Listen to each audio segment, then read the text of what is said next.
Shalom, shalom, it's the brother Kadash. So I hear like, I want to start off by giving all praises to Yahweh Bahashim, Yahushai Bahashim Rekakadash. Double honors to the apostles. Peace, blessings, and honors to all the brothers in the truth. Double honors to the elders. This is big talks right now. You know, women trying to figure out what it means to be a virtuous woman. There's very, very few virtuous women that we know of. You know, that's a very tough thing. You know, order and peace. You know, that's the key. Order and peace. That's what women have to understand. What true order is and true peace is for their mans. So this is a woman kind of talking about it. Let's hear what she got to say.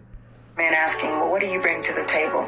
And women are now so attractive and, making money and all these things. So we feel like, well, that automatically makes me a good catch. Look at me, I'm attractive and I make some money. Nope. Do you understand that even if you have a good paying job, a man will walk past your six-figure making self and as attractive as you are and go to the mugly girl at Burger King because she knew how to be his peace and how to give him what he really was looking for? It doesn't matter what you make. Men don't care. When men ask you, what do you bring to the table? They're simply asking, do you know how to be my peace? Will you listen to me? Will you encourage me? Will you help me to pursue my dreams and to be a better man and a human being? Are you compassionate? Are you kind? Are you loving? Are you nurturing? Will you pray with me? Will you pray for me? I'm out here fighting the world. I don't want to come home and fight with you too. If I'm going to fight, I hope that you'll fight with me and fight for me. Are you going to be everything that I need? Because at the end of the day, what I'm really looking for is peace and stability. They will walk past everything if you're not that. Yeah, and that goes into peace and order. You know, order and peace is probably what I'm going to name it. One of the apostles, GMS Info Doc, I believe it's like 12 or something like that, but he did a video that broke down a lot of stuff dealing with the women. Oh man, it was such a great video, man. I can't even really put it into words. It was such a great video. Like, I watched it. My wife was around the area while I was listening to it, and she heard it, and she kind of had to butt in and agree and say some things like, that's right. I mean, I was like, exactly, so it was such a great lesson, so I just want to say Tawada for that lesson. It was edifying, but we know we want order and peace. A lot of women trying to figure out what it means to be a virtuous woman. That's why you have these guys like Kevin Samuels, which I watch his shows, I admit it. And he's doing some great work, He's doing some great work, dealing with these women. And they all come and seek, and his channel grew a lot. And these women come in and they're trying to figure this thing out. So women do want to figure out what it means to be a virtuous woman. But, I mean, it's in the scriptures, study, show yourself approved. This is Proverbs chapter 31, so let's get straight to it. Verse 10, who could find a virtuous woman? That's the key right there. For her price is far above rubies, It says this is worth more than money and precious jewels and stuff like that to actually find a real virtuous woman. And this is what a lot of women can't get over. They've been put on a high pedestal. So they want to be in order. Pretty much, it's funny because it's like they want to be in order only if things is their way. That's not what order is, man. That's why I say they have to understand what order and peace is. A lot of women don't want to do the whole multiple wives things because they feel like they have control to make that decision. Look, Leah and Rachel didn't have control of over Jacob taking both of them. It wasn't their decision to make. It's the man's God-given right to have multiple wives. It's the man's decision to make, not the woman's decision to agree and make that decision with them. So they come at things on a very selfish way. And how convenient, like we were saying, they could do that living in a first world country, right? They could kind of do that, right? In the wicked world. They could kind of think that way because they've been westernized to think that way. When you always look into the Muslim world, those men over there have multiple wives. And the women aren't bashing the man. The women aren't against the man. The women are in some type of order, They don't think their condition is bad and they're slaves. That's what westernized women say about them as an excuse. Well, really, those women are living better because they're more happy. Why? Because they have husbands, they have family, they have structure. The women over here is completely wicked, man. Don't have husbands, dying alone, like Kevin Samuels said, out here in so much pain and trauma and depression, and they can't figure out where it's coming from because they don't have order, man. Now, back in Proverbs 31, verse 11, it says the heart, and that's what the man is there for, is to be the head of the woman, to give the woman a structure and order. It says the heart of her husband does safely trust in her, so that he should have no need of spoil. How many How many men out there got women that they really trust? You know, you trust her to go out and stuff like that. A lot of men like, nah, you can't have a girls' night out because you can't trust them. You know, even if you love them, you like, man, nah, man, I can't let her. I can't take the chance with her. So, I mean, it's hard to find a virtuous woman, man. Verse 12, it says, she would do him good and not evil all the days of her life. You know, you want an asset, not a liability. Verse 13, it says, she's not an asset as far as she makes money, but asset as she's your peace. You know, pillar of peace, right? It says she seeketh wool and flax and worketh willingly in her hands, right? She got to be able to do that work around the house, and a lot of women are lazy, man. They say they tired, they need a break, they need a girls' night out, a vacation, because they don't want to do their responsibilities. They want to try to put their responsibilities on the man and say, you need to help me do this. No, if you got a problem with it and you need help, then I could get another wife that can help you. And y'all could be a team. That's how they used to do it in the ancient world. Your kids will play on the street. Everybody, it's like a community thing.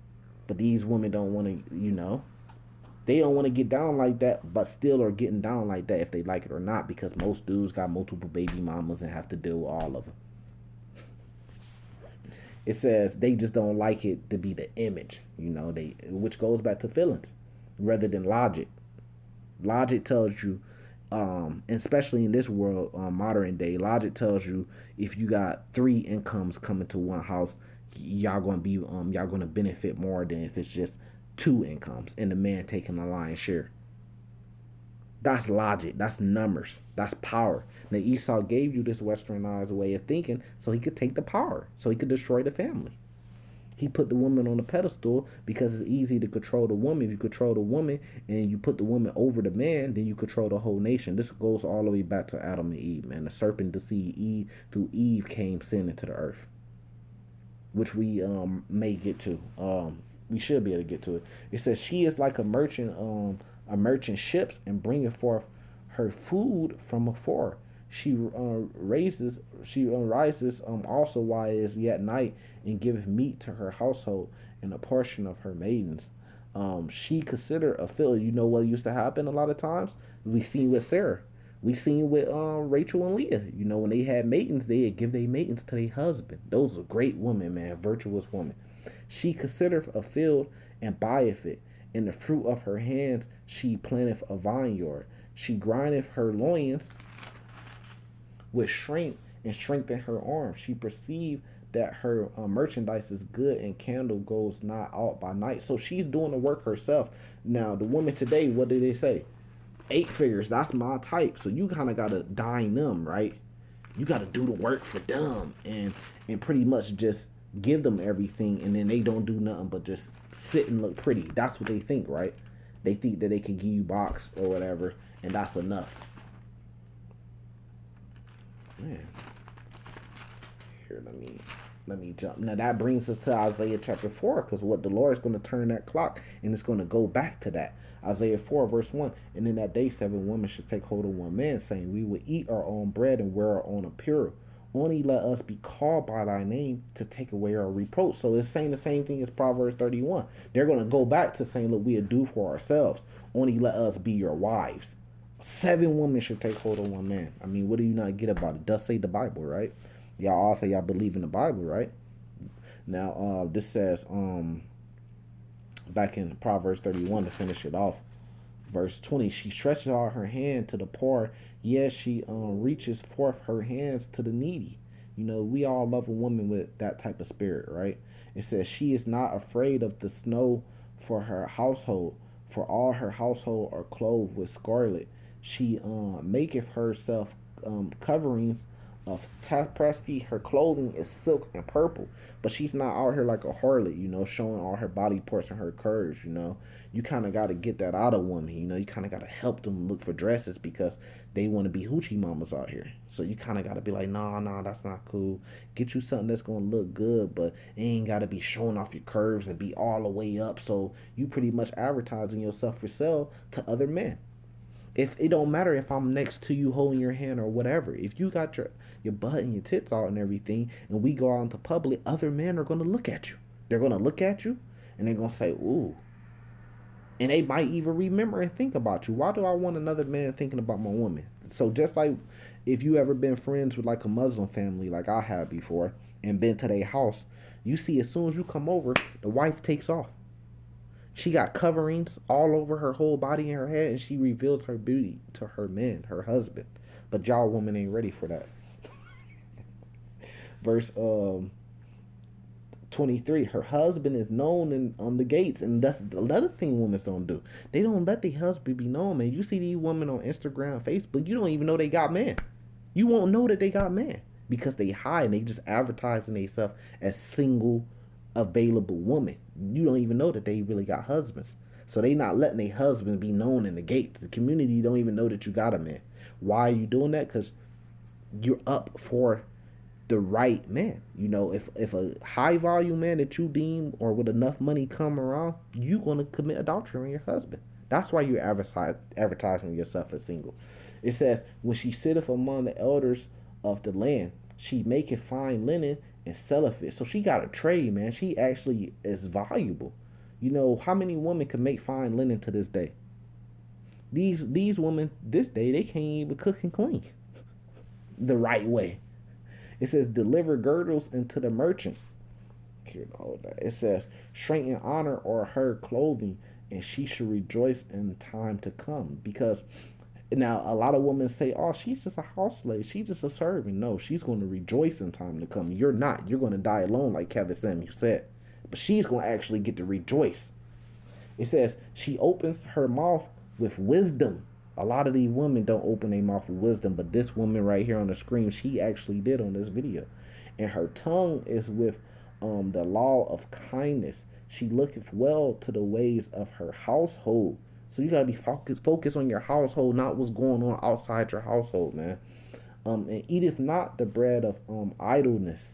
Her children rise up and call her blessed. Children love her because she's taking care of them. Her husband also, and he praiseth her. So her husband is praising her. You've been doing a good job, babe. You've been doing. I'm real proud of you, babe. You've been doing a good job. You know, many daughters have done virtuously, but thou essest them all. It says favor is the deceitful, and beauty is vain. So a lot of women just think they could be beautiful, just like this woman said. So she was speaking some wisdom, you know, and the women need to take heed to this. That's why I'm making a video on it. If you know you see it, but it says, look, man, she said, favor is deceitful and beauty is vain. That's vain stuff, you know. It says, but a woman that feareth the Lord, she shall be praised. Give it a clap. It's just that simple. Do you fear the Lord? So look, brothers, when you go out there on dates and stuff like that, and you damn, what's the word? Damn, it just slipped my head. You courting these women, you know, you kind of courtship, you courting them, and you're trying to see if she could possibly be a candidate to be a wife. One of the requirements on there is, do she fear the Lord? Or, you know, we understand the curses and everything.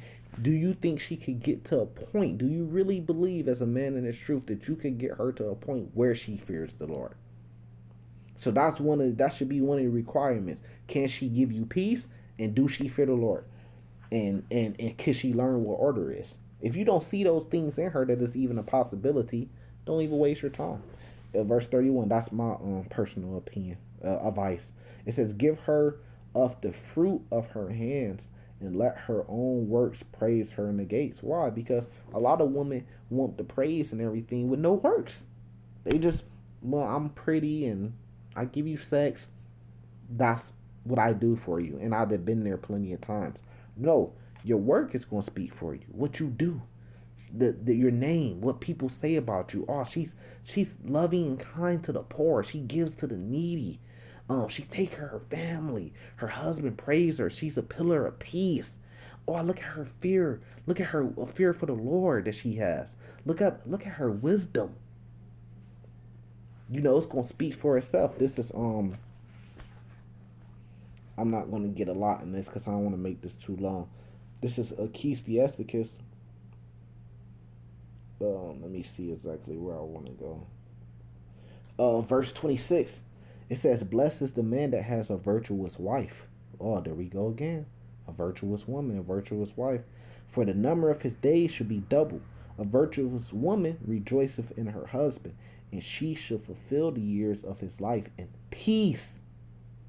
So that's what you need to ask her damn, I'm missing the word, but when you courting her, right? You need to ask her, look, can you be my peace? A good wife is a good portion, which should be given to a portion of them that fear the Lord. So then you need to ask her that too. Do you fear the Lord? Whether a man be rich or poor, if he have a good heart towards the Lord, he shall at all times rejoice with a cheerful contents. So we got to take accountability too. You got to be a righteous man, or to the best of your abilities to this day, and have faith and you have to have fear in the Lord. If you gonna want a woman to have fear in the Lord, right? And to be a woman. Now jumping back to Ecclesiastes 25, just to touch a point that I have brought up. Verse 24 says, of the woman came the beginning of sin, and through her we all die. That's going back to Adam and Eve.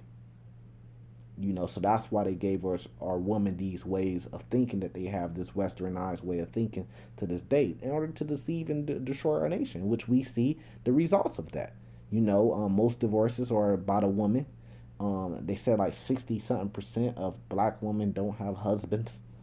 That's a lot, and they outnumber us at that too, So that's a lot, and we see our people at the bottom because of this westernized way that we keep drinking from that cup. And that's how you know America's Mystery Babylon, because our people is drinking from that cup of abominations, and it got us to where we're at right now.